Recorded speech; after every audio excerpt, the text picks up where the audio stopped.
Il aura fallu 6 ans pour finaliser le projet du Pélicandrome de Hyères. Mais grâce à la coopération et au financement de l'État, de la région Sud et du département du Var, il voit enfin le jour, ce qui est une excellente nouvelle pour le Var, premier département touristique de France avec 50% de son territoire couvert de forêts. Un pélicandrome désigne une base de ravitaillement en produits retardants et en eau pour les moyens aériens de lutte contre les incendies. Le département est très proche des sapeurs-pompiers. Il aide sur les moyens matériels, notamment sur tout ce qui est camion, tout ce qui est hélicoptère. Et là, le département s'est associé avec la région et l'État pour financer ce pélicandrome. Vous savez que la doctrine, c'est vite et fort. Donc pour frapper vite et fort, il faut que nos moyens aériens soient au plus près d'éventuels départs de feu. Et ce pélicandrome situé là où il est permet à plusieurs départements de se rapprocher d'éventuels départs de feu et donc d'être plus performants et d'éteindre les feux plus rapidement.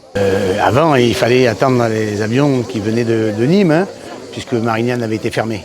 Donc on se retrouvait dans une situation où pour ravitailler, pour mettre en place les retardants, que ce soit pour les Dash, que ce soit pour les Canadair, on se retrouvait avec une base qui était trop éloignée. Or là aujourd'hui, avec ce pélicandrome, un Dash en 6 minutes, 2 Dash en 6 minutes recharge. Aujourd'hui, on est en disposition. On a un dispositif qui est prêt, qui est organisé, qui est structuré, des hommes qui sont performants et formés, du matériel qui est performant et aujourd'hui un pélicandrome qui est efficace. Et on l'a vu d'ailleurs dans le feu de Vidauban en début d'été quand il s'est lancé. Parce qu'ici, c'est le premier département touristique de France et on a 50% d'espace boisé. Donc il faut le protéger, le préserver, en prendre soin et pour ça, on y met les moyens. Un des commandants de bord, David Courtex, nous explique l'origine des Dash et leur mission principale. Le Dash 8 était un avion de ligne produit par Havilland, Canada, et ils ont rajouté donc, le tank que vous voyez sous le ventre, voilà, et tout un système qui permet de faire du largage à basse altitude sur les feux. Cet après-midi, les risques sont élevés du fait de la température notamment et du degré de sécheresse du végétal, donc nous sommes invités à faire de la surveillance.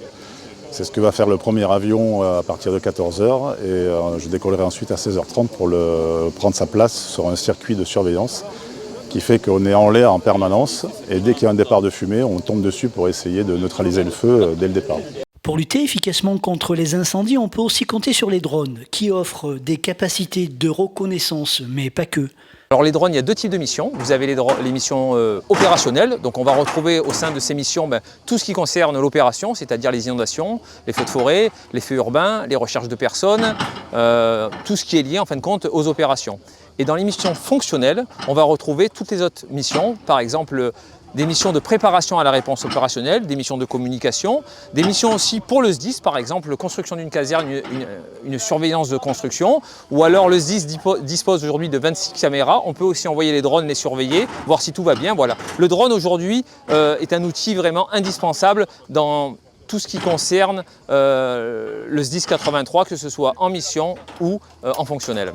Le pélicandrome dans le Var, c'est un plus pour le département du Var. Et pour les troupes qui sont au sol, que ce soit les sapeurs-pompiers, les forestiers ou autres, c'est un appui primordial pour nous, sachant que les Canadiens vont arriver, vont nous soutenir, nous aider dans des moments difficiles, et notamment les jours de grand Mistral.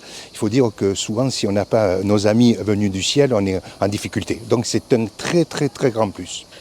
Avec des infrastructures modernes, la protection de nos forêts et de nos territoires est ainsi assurée par des moyens performants et une coordination exemplaire entre les différents acteurs impliqués.